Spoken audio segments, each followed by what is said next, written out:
અહેમદાબાદ મિત્ર ન્યૂઝમાં આપનું સ્વાગત છે। બાટવા સરાડિયા રોડ પર 2 દિવસ પહેલા કલા ગોલ્ડ નામની સોની પેઢીમાં કામ કરતા 2 સેલ્સમેન પાસેથી કરોડો રૂપિયાના સોના ચાંદીના દાગીના અને રોકડ લૂંટી 3 ઇસમો ફરાર થઈ ગયા હોવાની ઘટના બની હતી। જે મામલે સેલ્સમેન યાજ્ઞિક જોશીએ બાટવા પોલીસ સ્ટેશનમાં પોતાની ફરિયાદ નોંધાવી હતી।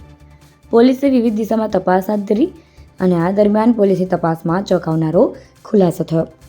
પોલીસે 400થી વધુ સીસીટીવી જોયા, વિવિધ લોકોના નિવેદનો નોંધ્યા તેમજ ફરિયાદીનું પણ નિવેદન નોંધ્યું। પોલીસને શંકા જતાં ઉલટી તપાસ હાથ ધરવામાં આવી, જેમાં ફરિયાદી જ આરોપી હોવાનો ભાંડો ફૂટ્યો। લક્ઝુરિયસ લાઈફ જીવવા લૂંટનો પ્લાન ઘડનારા 3 આરોપીઓને જૂનાગઢ ક્રાઇમ બ્રાન્ચે ઝડપી પડ્યા છે, જ્યારે આ ગુનામાં સામેલ અન્ય આરોપીની શોધખોળ હાથ ધરવામાં આવી છે।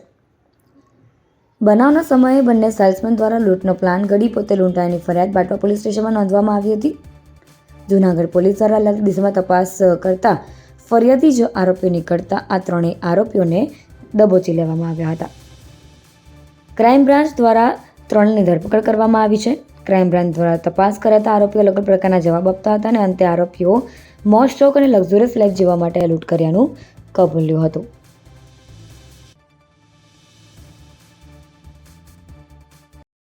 અહેમદાબાદ મિત્ર ન્યૂઝની યુટ્યુબ ચેનલને સબસ્ક્રાઇબ કરો અને બેલ આઇકોન જરૂરથી દબાવો, જેથી દરેક મહત્ત્વના વિડીયોની નોટિફિકેશન તમને મળતી રહે।